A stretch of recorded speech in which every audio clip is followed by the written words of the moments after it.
So I'm going to go ahead and show you guys how to get to the code pack, the digital code pack. This code pack is what I use when I'm also doing the assessment, but I find that it saves me a ton of time in terms of trying to create individualized code packs for students without the concern and worry about the cards getting shuffled up and the students confusing what code they have and what code they are currently working on. So I'm going to show you how to do that. The first step is for you guys to get into your Limestone GAPS account, um, not your personal one, your actual GAPS account. It has to be your GAPS account for Limestone, or otherwise you will not be able to access it. So once you're logged in and you're at your Google Drive, this is where you guys are going to need to go. At the top left, you'll see the new button. You click new, and you're going to see these little arrows beside here, and this is where you access the template galleries. So we're going to go down to Google Slides and over to From a Template. So again, we're going down to Google Slides and over to the arrow to find From a Template. So when we click that, it takes us to this slide here. Now, as we can see, a few students have accidentally uploaded templates here. The one that you're looking at is for the template for a code pack. As soon as you open this file, it is going to make you your own file. If it were me, I would go back to my Google Drive, which is in the other tab. It automatically opens up another tab. And it'll load up right there. As you saw, it popped right up on my screen. This is my template. Now you can go back and redo that over again and keep going through. Wait for it to load up. Waiting. Click it again, and it'll, again, create a new Google slide and a new tab for you. There's a quicker way. So once you have had your first one created, you're going to click, drag, make a little box here. You'll notice they both turn blue. Let go, and you're going to right-click or double tap and make a copy. What this will end up doing is it'll make 2 copies of these files. And now I have 4. If I highlight the other 4 and I make another set of copies, I'll now have 8 afterwards. Now here, I'm going to rename the file. So I'm going to click onto this one here. So as I click into this one here, I'm going to call this one, I'm just simply going to put my name, Paul Hewitt. Now, these are designed for when I'm in a classroom. I would strongly suggest you just change your name here, for example, for Mr. Hill. So change your name there. And as you're going through, you want to do it the other time as well. So when students are doing the assessment, they skip down to the B and they go on their merry way. You now have your data. So just for sake of simplicity, this is what students will always see when they start their code pack. This will be the opening sound, the opening instruction. Go, read each sound aloud. Go until you see the stop sign and follow the instruction. So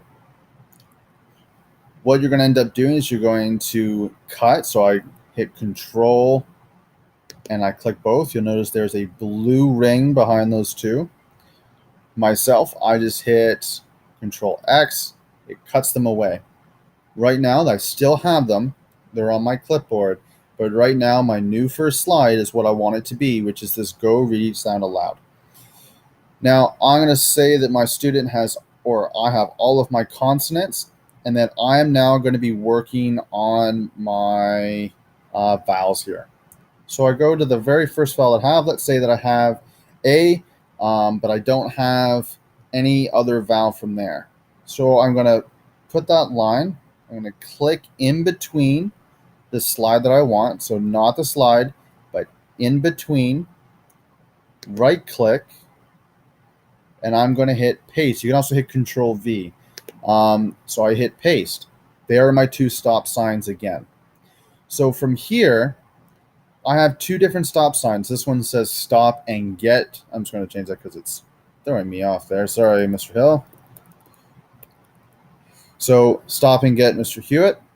That's the one where students are going to have stopped They've used all their code that they now have and need to be practicing their new ones under instruction, under direct instruction from me.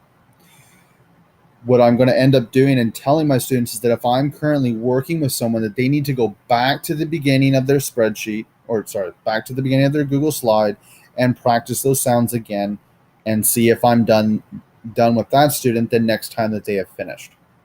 Now, right now, there's nothing in between those two sounds. So if I'm an adult and I have a very difficult time with my vowels, or if I'm the student that has an LD that is going to need me to take a lot of time to process and whatnot that I'm doing, E and I tend to be very difficult vowels. If you have a student that is working on vowels, I would recommend no more than 3 vowels at a time. But again, this is entirely up to your professional judgment. Every student is different.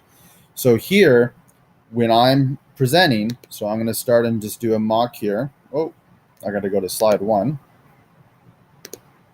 So this is what students will see when they open up their presentation. They go all the way through practicing their sounds out loud. And then they say, oh, stop and get Mr. Hewitt. They try to get hold of my attention.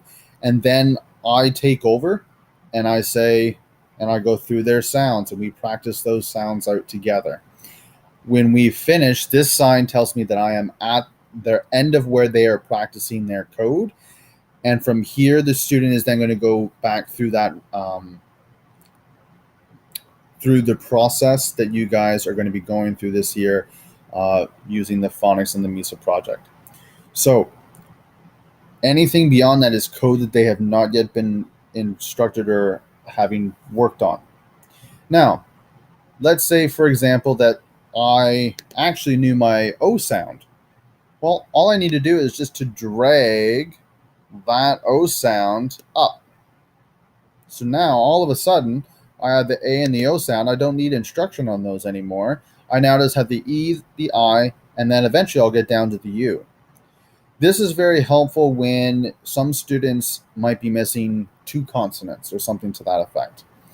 So I just take the sounds they don't know and place them in between the 2 stop signs. Now I have my code pack made for me. I go back, I click on another student's, retitle it their name. So this one, I will call it Brandon Clark. So I'm going to take the 2 stop signs here. I'm going to X those ones out. And I'm going to go and say that they have gone all the way through to where they are working on their split vowels. Now, in my experience, split vowels go by fairly quickly, and Brandon doesn't have an LD that is going to require him to go at a little bit of a more consistent, slower pace. So I'm going to go ahead and give him all 5 of those sounds. Now let's say that he is missing the Y sound, which is a very common one for students not to know. I hit Control X, I cut it out, and I'm going to paste that at the very front. Their consonants are ones that I just want them to work on a little bit. I may not have their games and whatnot tailored off of that Y, but their games would be tailored off of their split vowels. But I still want them to have exposure and to be working with that Y.